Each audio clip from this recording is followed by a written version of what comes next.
All right. Well, welcome back to this week's episode of MVP Podcast. We've got Mighty Pete all the way here from Ireland.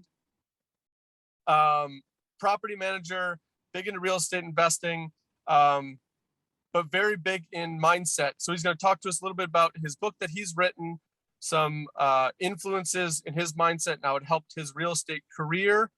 But before we jump into all of that, we're going to find out who the Mighty Pete is. So I start the show off the same way every time.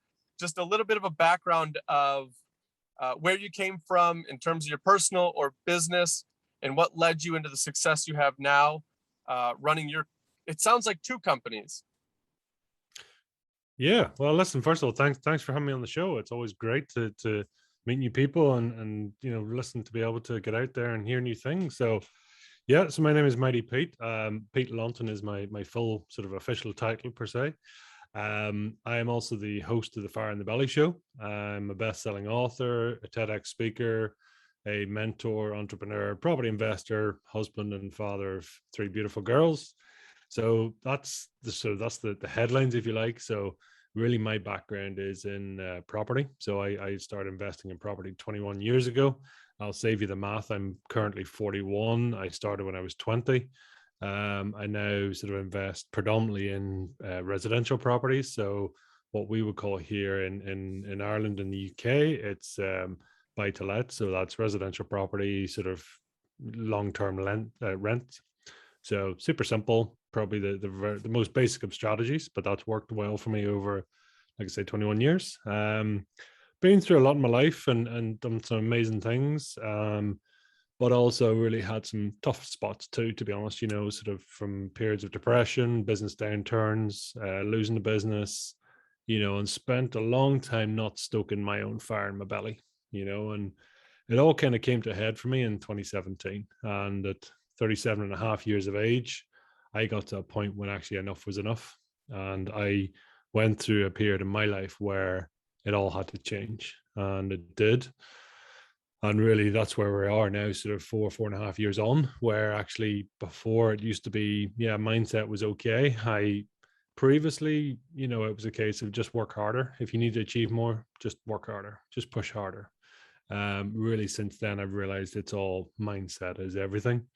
And everything has changed really since doing that. And my life has taken a massive pivot. And listen, we are where we are today. So many beautiful things have happened, like I say, from the show, from the book, and so many things that I'm doing. I do a lot of talks, I do a lot of seminars, business workshops. Intuitive coaching is probably one of my strengths as well. And really just getting out there. So that's a bit of a whistle stop tour of who I am, what I do. So happy to talk about any or all of it as serves you guys, and that's what it's all about. So it's I just appreciate being here. It's very grateful for the opportunity.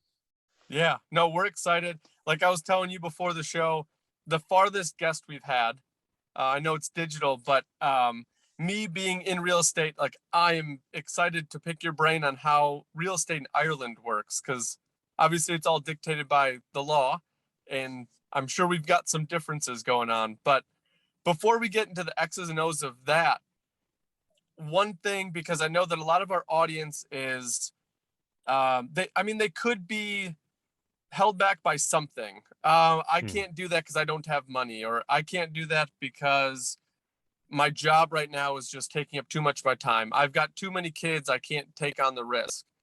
Did you think you said you started at 21? 20 years at of 20. age. Mm-hmm. Did you think at 20 that you were going to own a portfolio of real estate and be a mindset coach for thousands and thousands of people? No, I didn't. I really didn't. And that's the thing. But listen, this is the beauty, and this is what property is all about. It's about compounding, compounding in effort, compounding in financials, compounding in, the time spent. And listen, I sacrificed a lot for, periods of my life. I put in a hell of a lot of work, to make it happen. I've been through one recession and now a pandemic as well. And we've stayed pretty bulletproof in terms of our investment strategy. So, listen, did I know where I was going to go? No, I didn't. Frankly, up to the age of 37 and a half, I didn't know what I was doing. I was working hard. I did everything at full throttle. and I burnt the candle both ends and in the middle, so it wasn't for lack of effort. But I think, like a lot of people in life, you do get to the eventual stage of going, what's it all about?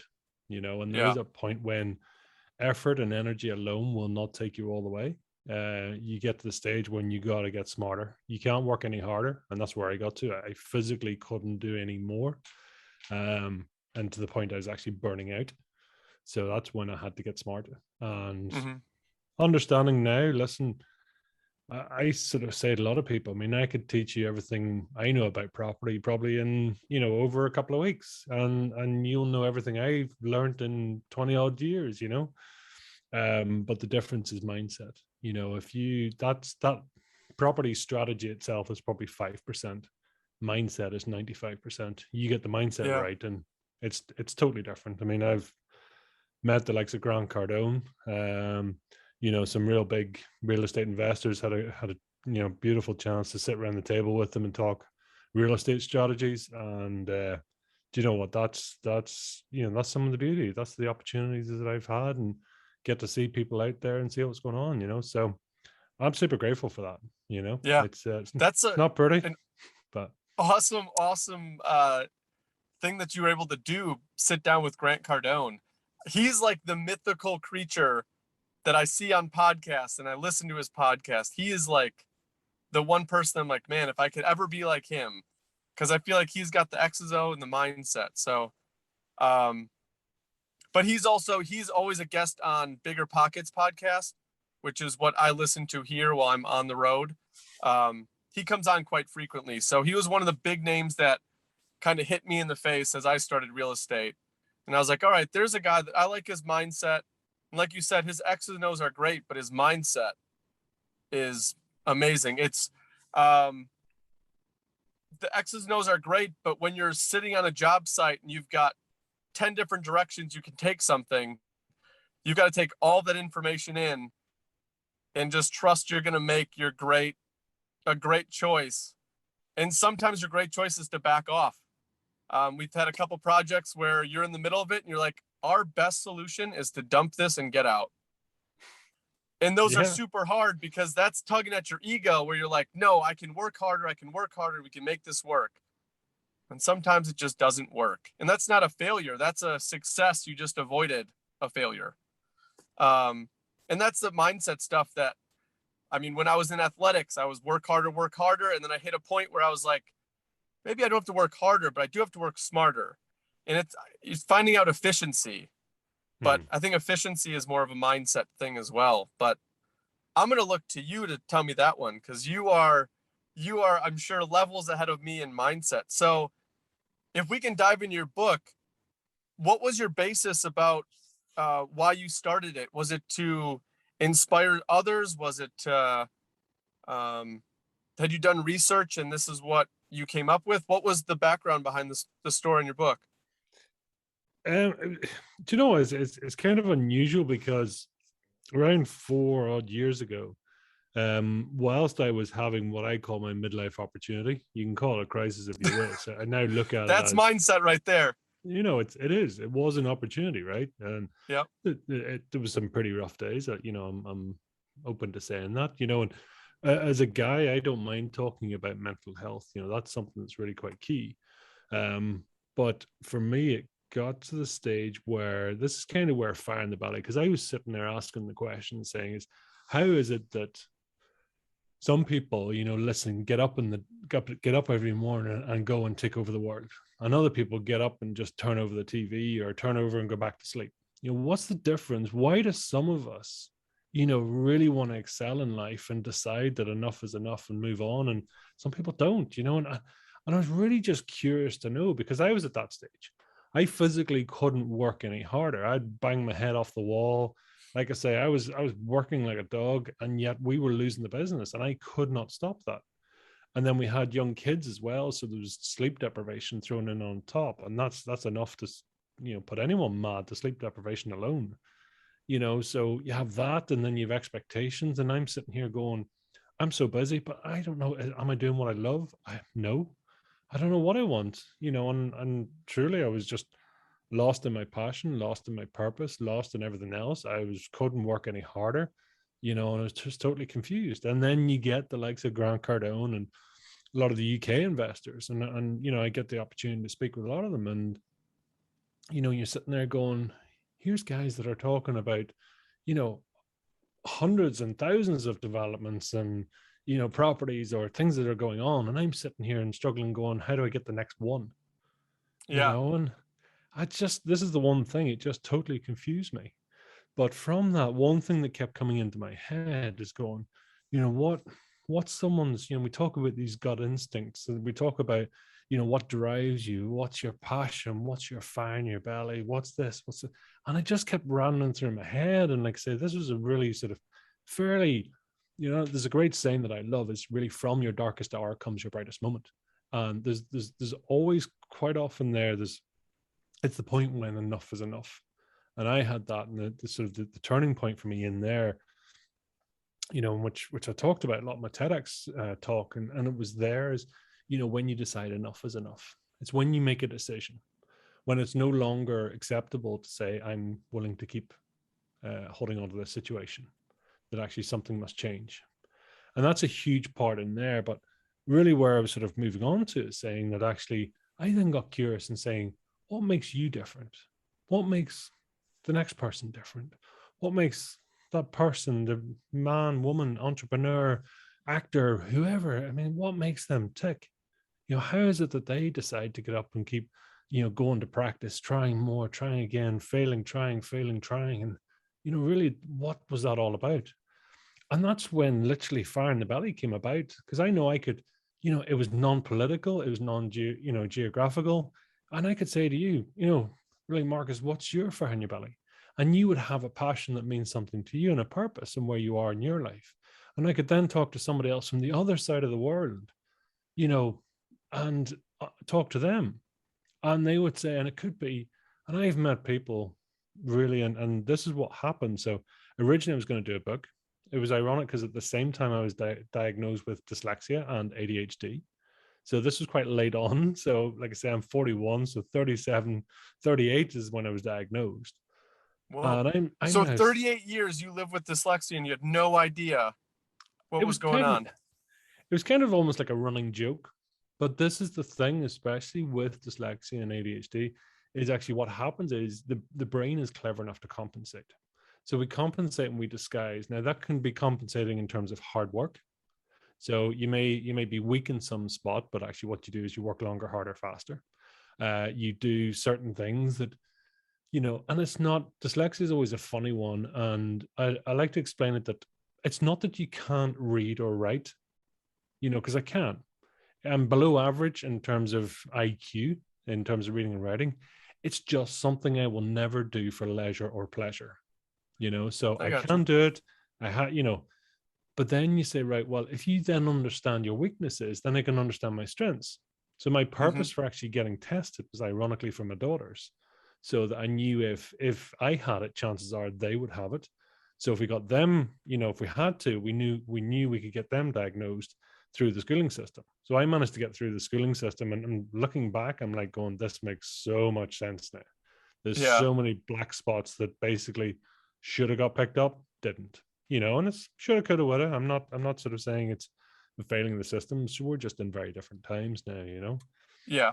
So, but that ability now, but when I started to realize actually your strengths can be your weakness, or your weakness can be your strengths, it's understanding that. So saying, right, if I'm never going to sit down and write a long email, and I'll never get any pleasure out of it, or I'll procrastinate, I'll take ages. So then I'll go, well, I have no problem speaking. So what I'll do is I'll use dictation software. I will use a PA or VA. I will, I'll basically send a voice note. I'll do anything else. So instead of beating myself up and saying, God, you're really bad at this, you're bad at numbers, you're bad at writing, you're bad at reading, and all these things, instead of saying, no, I'll tell you what I am really good at. I'm really creative. I'm very strategic. I'm bloody hardworking, and I can see things that others can't. And it's interesting, you talk about blueprints and seeing, before the show, and we were talking, and I can see a set of plans, and I can immediately 3D visualize those in my head. I can walk around, someone can show me a set of, plans and what's going on. And I can, like I say, walk through that. I can then sort of almost see how we could expand it, improve it, change it. And that just happens in my head naturally, because which is quite common with people who have ADHD, dyslexia, etc. We're massively creative. And throw on top of that is actually I'm quite intuitive as well. So That's an impressive skill, because that took me maybe, I don't know, 4 or 5 projects into reading blueprints before I could see it on paper and be like, we're going to have a problem here because of X, Y, and Z. But when I looked at it the first time, it was literally just a bunch of lines and a bunch of numbers. And I'm thinking it's going to be a house when it's done. So yeah. that skill, that spatial recognition just in your head to see it that's impressive. But that's it. Listen, there's a beautiful clue there in terms of that's your life, right? When you can visualize, you can imagine, visualize, dream. When you can do that, it's because you're saying, what's the perfect scenario here? Can I walk around this perfect goal, this perfect house, or this, this development? How can I take it in my head? And the usual thing is, if you can see it in your mind, you can hold it in your hand. And that's the point, is actually you then sort of work from the actual thing that has been completed, fulfilled. So those projects, you say, what is the end goal here? And then you can work back and asking your mind, your imagination, and using that and saying, well, here's what I want to see. This is what I want it to feel like. Here's, and I do this with so many projects now. Before anyone's gone anywhere near it, I can tell you what it's going to look like, what's going to be the floor color, what's going to be the kitchen type, what's going to be going on here. And I literally can walk all the way through that in my head. And that makes it super clear then. It's not a case of going, what are we going to do? It's like, well, we'll try this or try that. It's like, no. Here's a list of what's going to happen. It's really quite clear, So that, as you say, it is a skill. It's a muscle. This is not a red pill, blue pill situation. It's like, oh, I took it. There we go. I'm now fixed. Same with reading. I despite being dyslexic, I run a reading group. So 5:45 every morning I'm up. We have a reading group and going through, because it's a beautiful discipline. Reading is my weakness. So what do? I basically set up a reading group, so that I know every morning we're going to read 10 pages. It doesn't sound like much, but you do that 5 days a week, and you're rattling through, a couple of books, quite often a couple of books a month. Yep. So knowing your weakness, knowing your strengths, deciding what to do, what works, what doesn't work. These are all beautiful things and opportunities we all have, because they are opportunities. Yeah. And just bearing in mind, everything, the good and the bad in your life, has all been manifested. It's all been decided. When people say I can't do this, it's like, you're probably right. I tell that to my son all the time. I can't do it. Yeah, you're right. And they look at me like, what? And I was like, well, you just told yourself you can't. You probably can't do it then. Yeah. He's starting to catch on now, so he doesn't say I can't anymore, but I've worn it out. Yeah, that's it. Well, there's no such word as can't. That's the thing, so straight away.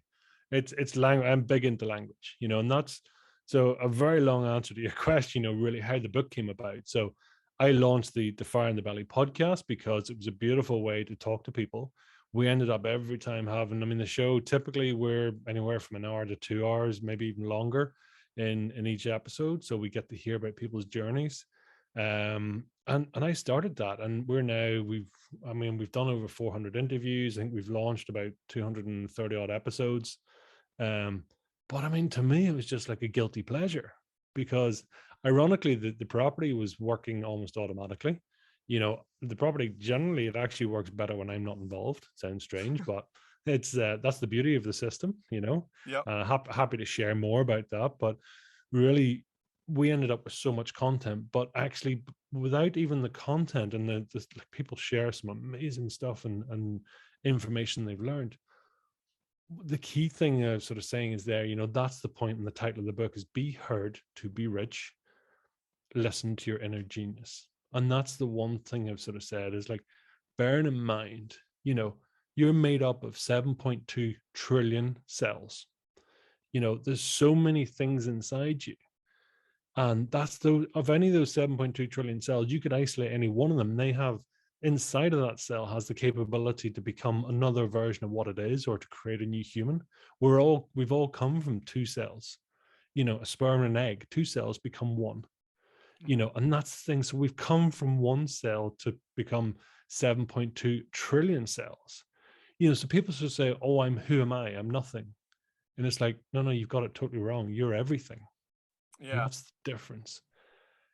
And so when that's what I wanted to do is get across in the book. And again, it's ironic. And I share that some people say to write a book, you lock yourself in a dark room and you start to write and away you go. That's not me. That didn't happen. Yeah. So what I found is I've no problems using the hole in the front of my face, my mouth. So I'll talk. We talk on average 10,000 words an hour, whenever we're in what I call flow state. So I talk my book. I literally I use work the with a same writer. analogy, flow state. Yeah. And it's beautiful.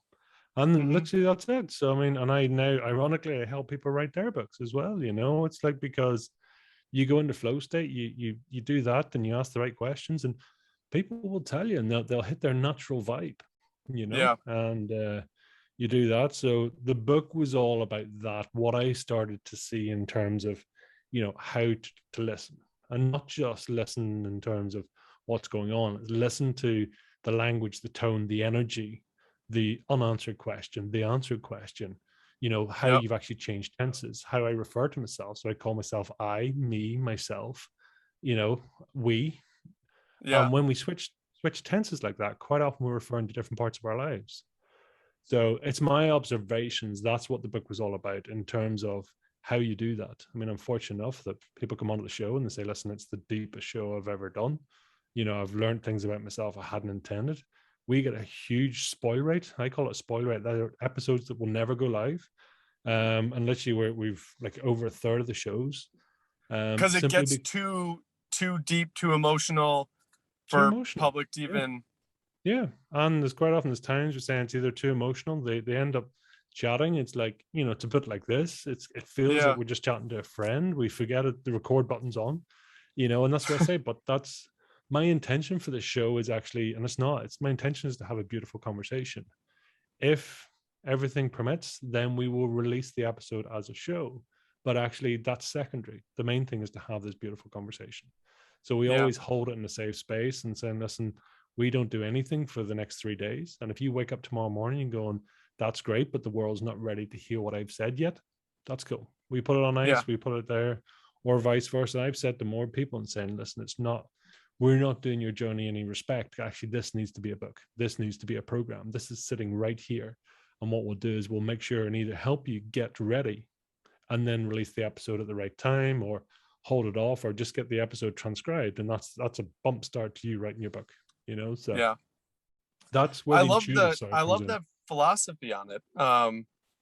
I was like deep down through college, what started my whole fascination on mindset and education was going into the psychology program. When I took psychology as a major, as my second major, I was like, I'm going into sports psychology. I'm getting my master's. I'm going to do my doctorate. Obviously, my life changed, had a son, timing didn't work out. So all that kind of went in the back burner. But my desire and my fascination with mindset in the brain and how it operates hasn't subsided at all. So the books that I'm reading, like things that you're pulling out, I'm like, okay, I read that in Limitless. I read that in this book. I'm reading a book, Profit First, right now, that a lot of the mentality is about you like working harder, and then you finally flip the page and you're like, I'm just going to work more efficiently. Is stuff that he's talking about. And I do wish that more people felt, I don't know, more comfortable speaking on their struggles. Because when people ask me, I've got no problem sharing them. I'm struggling with this right now. Because the worst thing that happens is they think that I'm as real as they are. And two, maybe they could help. You never know unless you ask. So like I'm struggling with finding steel right now. And they're like, oh, what is that from? And I'm like, well, we had to redo this house and this is where we're at. So I need steel. And I've got no problem sharing struggles. I know that your show probably gets way, way deeper in terms of like internal struggles or holdups. But I think that vulnerability, brings out something in people and they learn more about themselves. And I don't even think you need to give them necessarily an answer. But just to hear somebody speak out what they've wanted to say, but no one's actually asked them to hear it, I think is a very cool avenue that you've created in that one. Oh, thank you. I mean, but everyone's truth is their own. Hmm. So the struggle you have today is your struggle, and it's not, my struggle is my struggle. It's all different, and it does change through our lifetime. So if steel is today's topic, then so be it. If it's something else, it is. But it's all, a lot of it's how we look at it. How often do we take it personal? It's like, it always happens to me. Why do I always have this? And it's like, actually, maybe it's actually happening for you. Just think of Yeah. that. I mean, there's that expression, sometimes good things don't happen so that great things can. Yep. Because I know with property, I get it. Listen, there's times when you're banging your head off the wall and going, this should have been done in 2 days, and yet we're sitting 6 months later. Yep. And I know even part of my strategy was that I couldn't, for my own mental health. I mean, I couldn't put that on a critical path that basically to put my future or my family in jeopardy. I've always had to hold it at arm's length. I've always had to build in enough safety factor, risk factor, sort of contingency that actually I can, from a distance, and saying, listen, if it all goes great, fantastic. If it all goes bad, here's the options. Here's what's going to happen. And I can sit, and it's always at arm's length. So it's never going to, cause me problems in terms of putting food on the table. I see so many people, and they're involved, so personally involved, they're mentally involved, financially involved, and then someone does something, something happens, something changes, somebody says something, doesn't say something, and suddenly it's like you take it personal, and it's like they Hmm. said they were going to do this and they didn't, and it's like they've just put my whole family in jeopardy. It's like, do you know what? Wake up, Buttercup. You put yourself in jeopardy. You allowed yourself Yeah. to do that, Yeah. and that's taking responsibility for it and saying, nah, you allowed it to happen, and it's hard. That's a hard one to hear. Yeah. But that's the thing, is saying every investment, every property is risky. It's a Yep. beautiful asset that's, compounds, it does amazing things. And, that's the one thing, property has been the one consistent thing in my life. And, I love it. And I will always invest in property, but at the same time, I'm under no illusions. If I became a billionaire in the morning, would I have property? No, I don't. I'm using property as a tool. It's what Yep. I'm good at. It's if you ever look into the likes of Ikigai, it's what I'm good at. It's not what I'm passionate about. It's what I'm good at. Yep. I know how to use it. I know how to leverage it. I know how to, compound it. You said earlier, sometimes the best thing you can do is nothing. Believe me, I'm a walking strategy of doing nothing. How sometimes that is the best thing you can do. You Yep. know, um, so that's, there's so many amazing things that it can teach you, but the mindset is huge. And the number of times I see people and they panic or something goes on, and that's when, really sort of taking your time and looking at your decisions, looking at your upside, your downside, and taking a strategic view as opposed to panicking. It's a game changer, total game Yeah. changer. Yeah. I like what you were saying before about obviously knowing your weakness. It's amazing how much a person would grow if they could fully admit and see where their weakness is. Because I felt, and I don't know if it's just because my past coming from athletics, no one wants to admit their weakness in athletics. But when people ask me like, "Oh, you played baseball," and I said, "Yeah, I played." Now I put this in quotes because it's not really professional. Like I didn't play Major League Baseball, but I did get compensation. So I would say like semi-pro. And they were like, "Oh, okay. So why didn't you make it?" And I was like, "Because I couldn't control my off speed.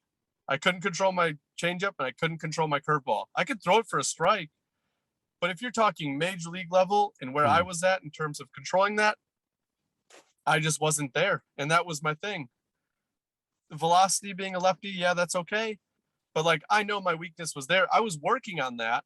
I just never got to the level where I needed to.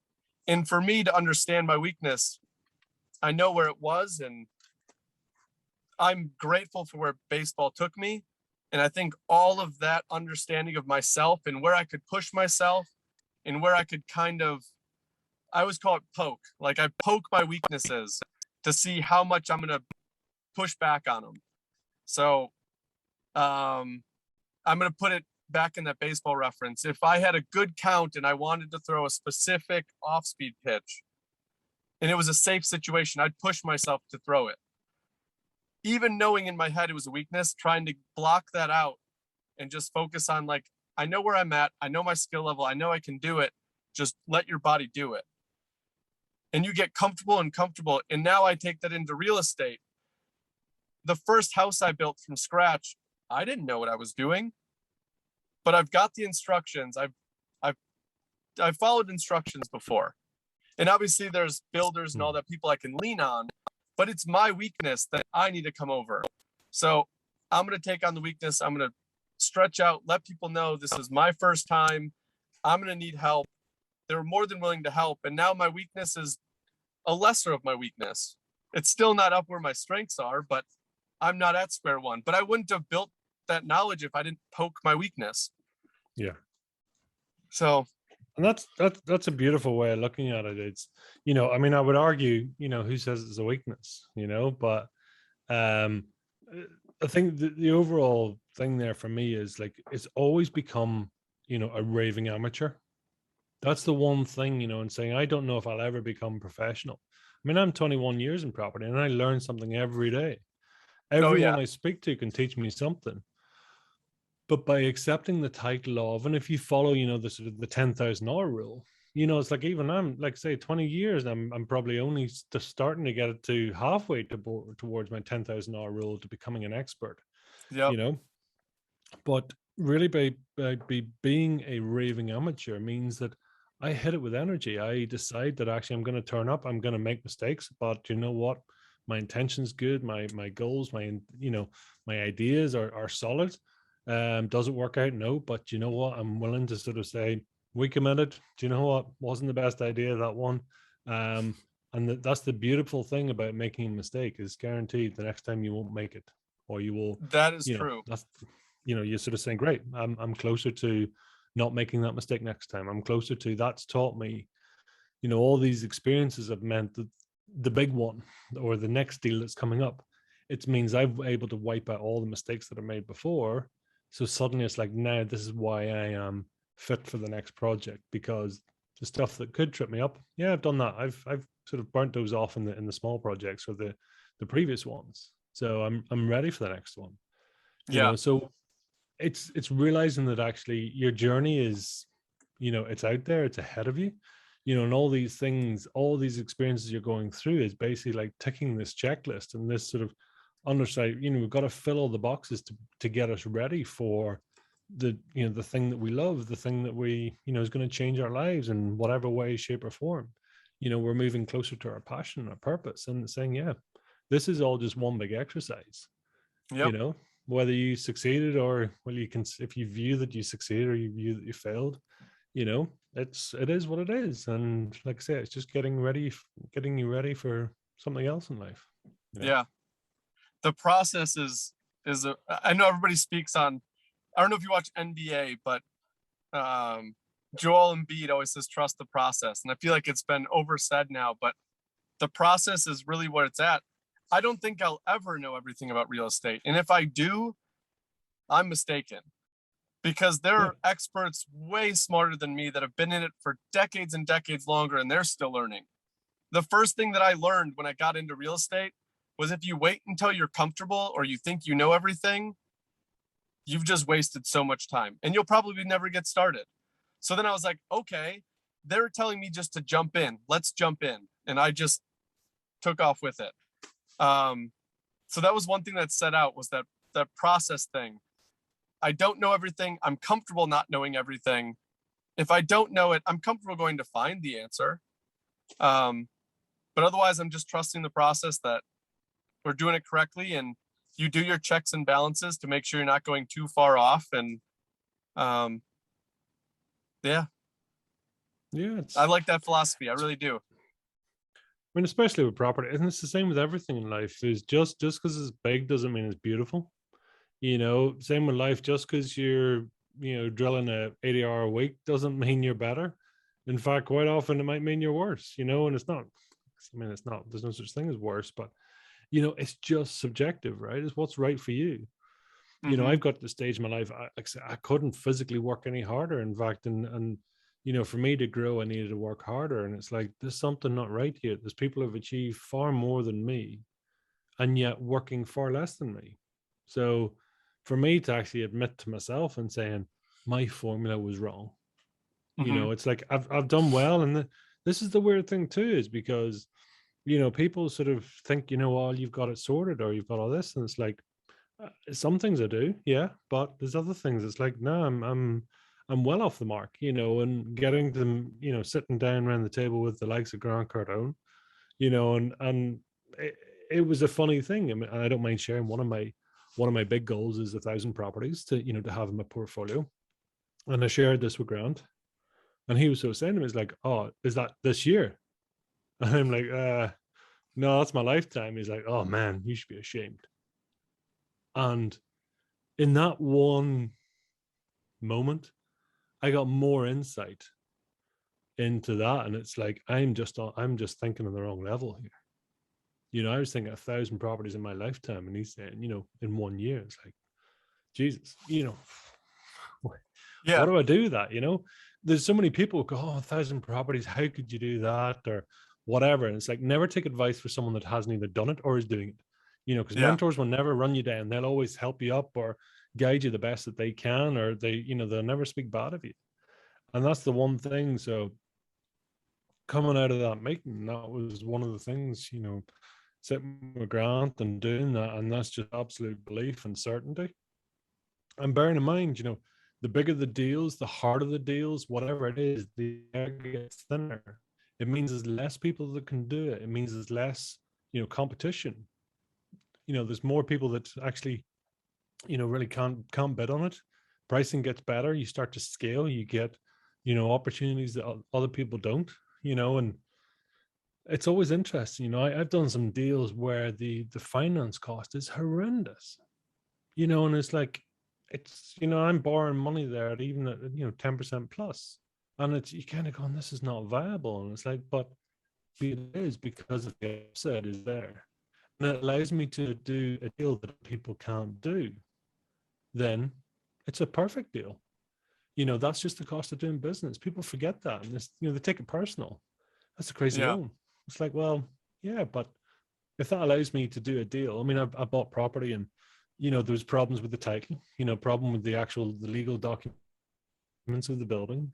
But we knew, and the solicitor knew, he could get it sort of very quickly. But the problem is the average financer didn't want anything to do with it. So we had to go slightly, you know, and pay more for the money. But it allowed us to do the deal.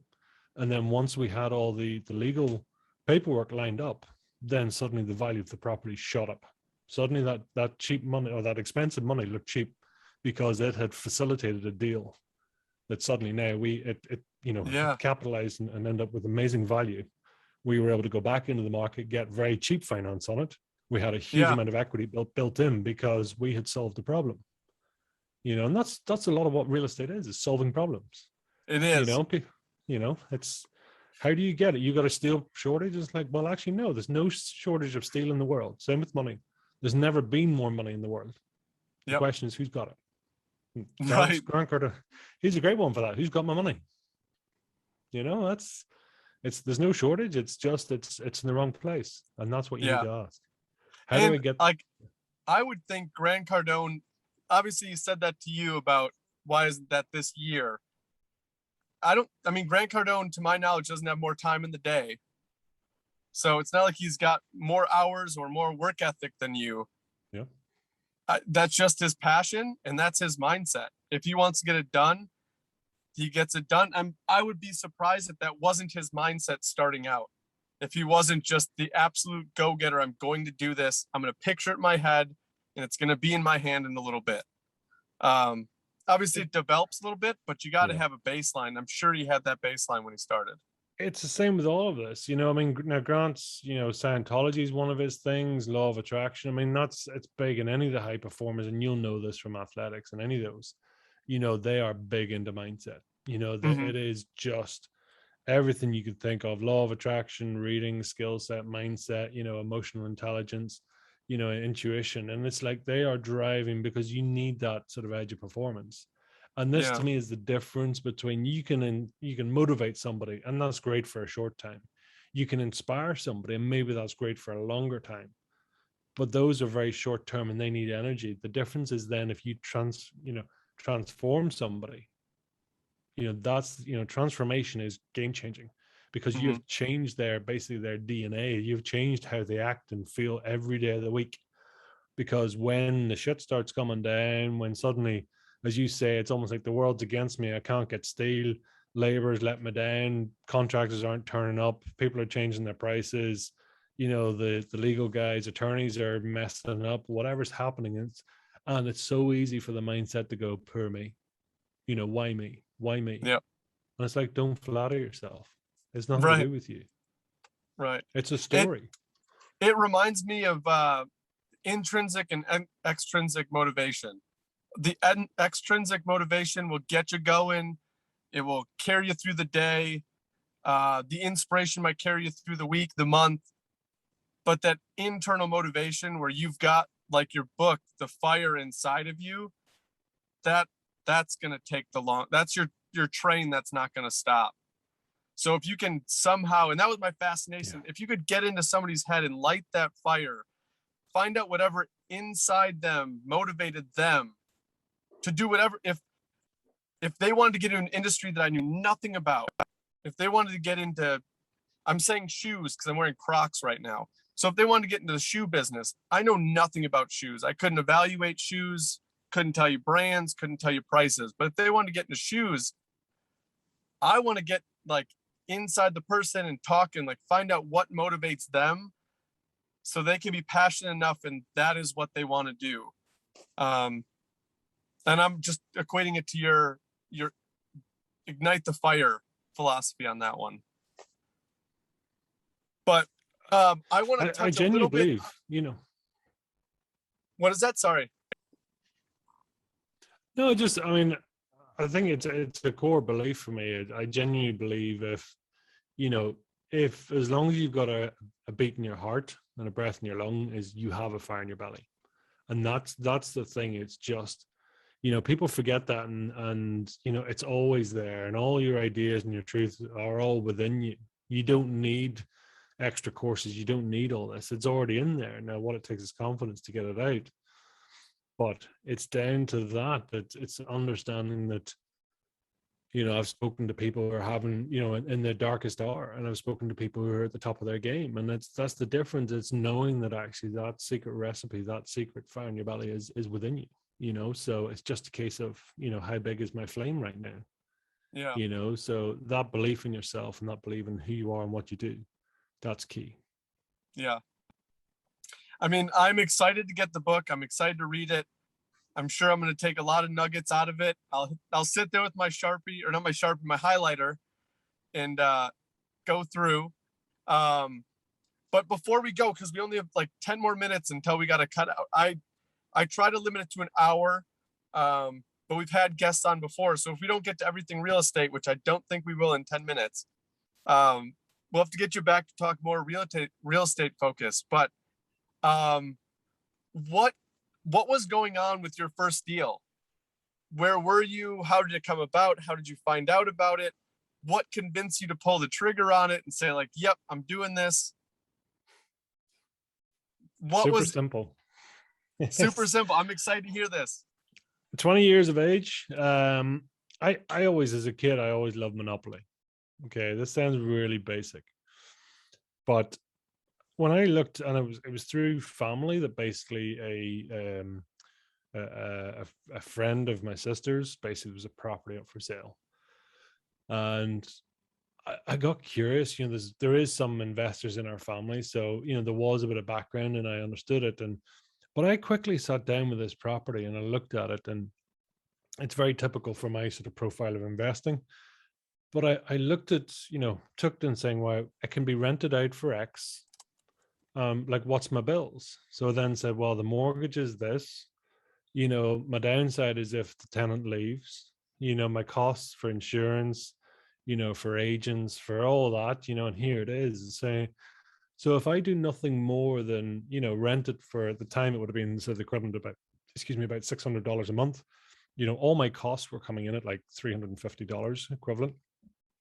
Excuse me. So all the time it was rented, it was great.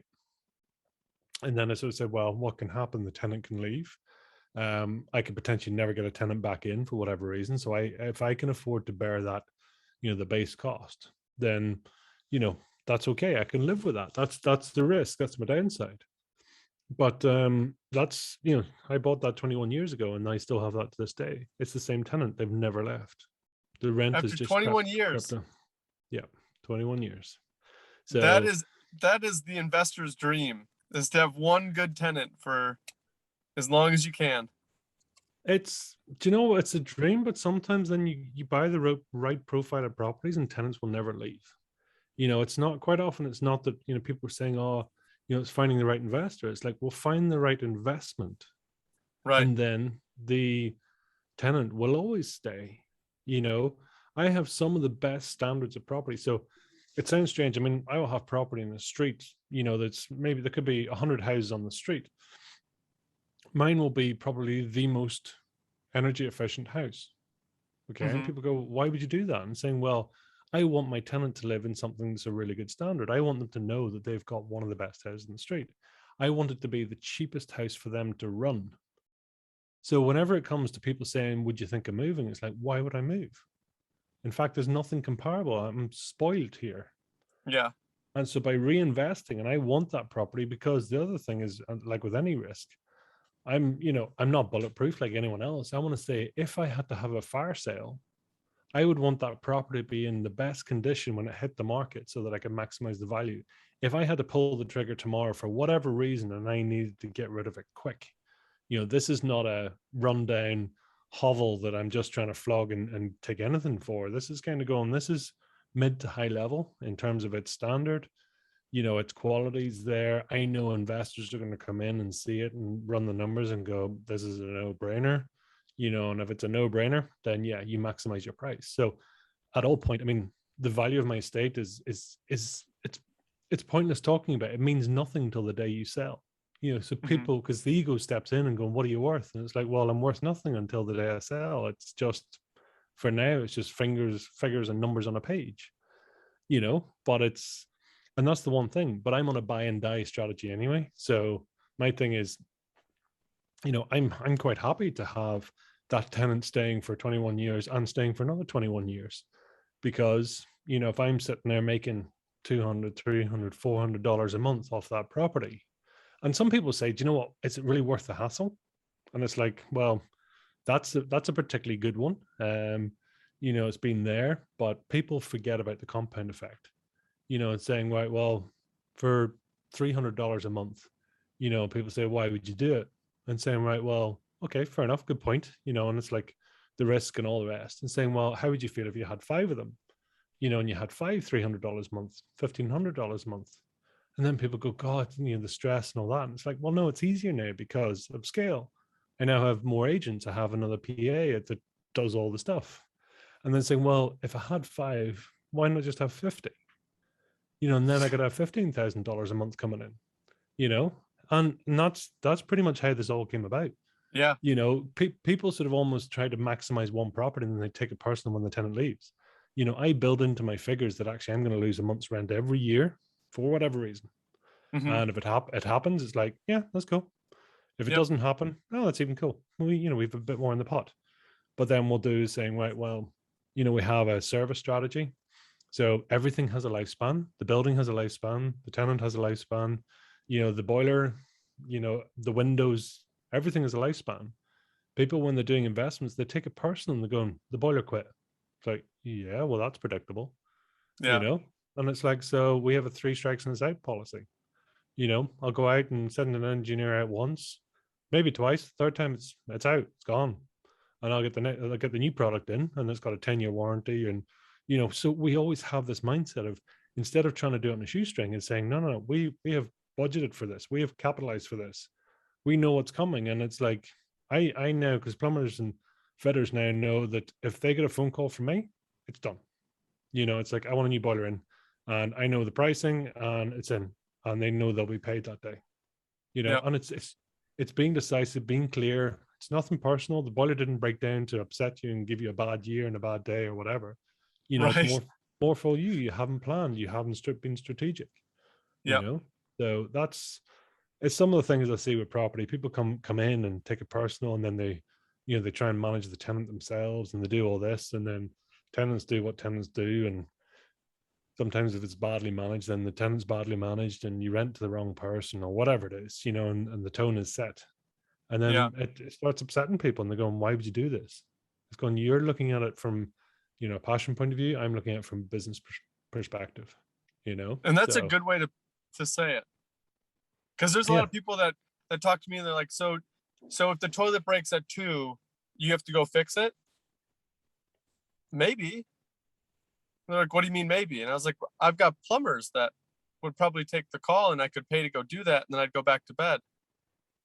Like, well, I don't have money for that. I'm like, well, if you factor that into your cash flow, then you do have money for that.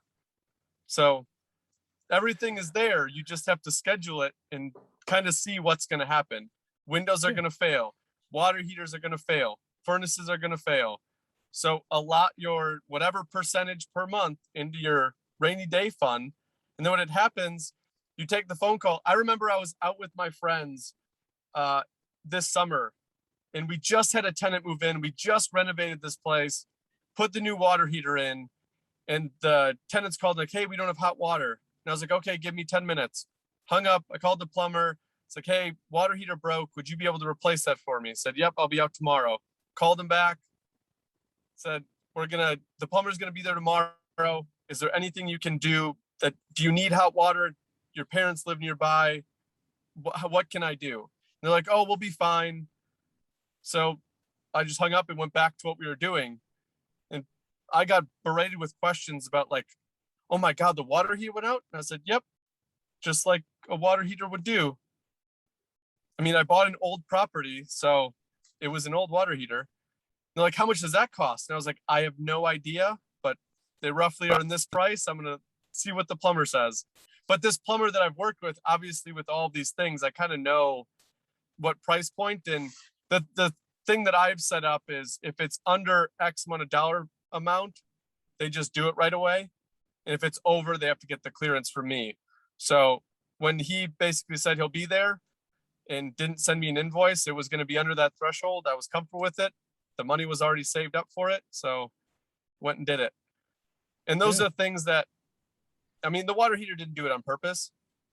It was just the day, and the solenoid went out. So quick replacement, a flush and a replacement, and we were good. $150. I'm not going to lose my day over $150. So, and that's the difference between a thriving entrepreneur and and it's super interesting, and Grant talks about, loads of people talk about it. It's the difference between a billionaire mindset and a millionaire mindset. Millionaire mindset, and most people will be a millionaire through their lifetime in terms of what they earn and what they do, through house prices and whatever else. But they will all be of a scarcity mindset. Oh my God, that broke, that happened. It's like, it's happened for me.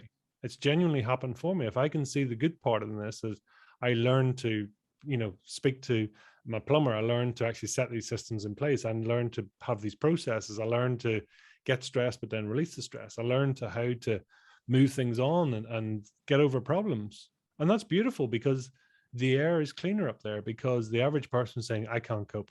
It's like, that's fine. That's good, because thank you. Just leave the field wide open for me. right. Because, where you see the problem, I'm kind of going, if I fix this, this, and this, then I've got a clear run. And everyone else is going, oh my God, how can you do it? And it's like, there's no problem. Yeah.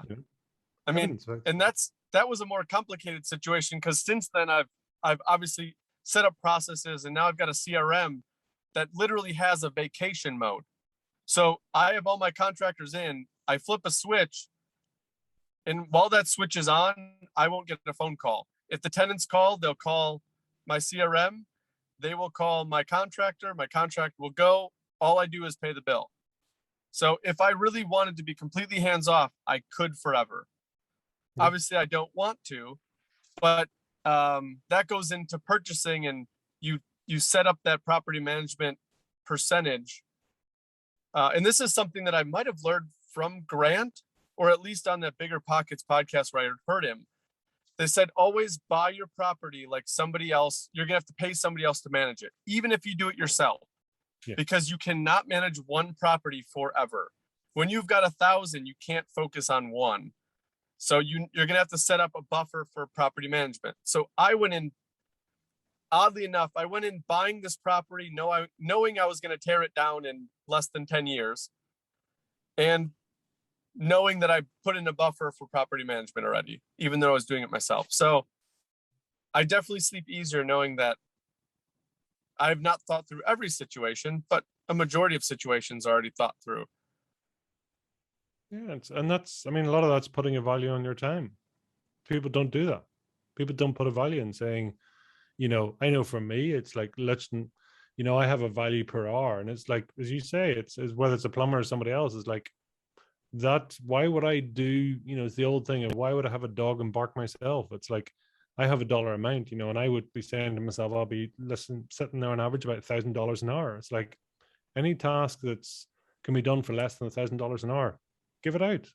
Don't do it, you know. And it's, could I do it myself? Yeah, maybe. My ego says I could, and I could save this and do this. And it's going, yeah, but then you're not spending time with the kids, or you're not thinking strategically, or you're, you know, you're getting stressed, or you're putting miles on the car, or you're running around, or, you know, and there's all these things. Whereas, you know, because every property is an asset. My book is an asset. I'm an asset.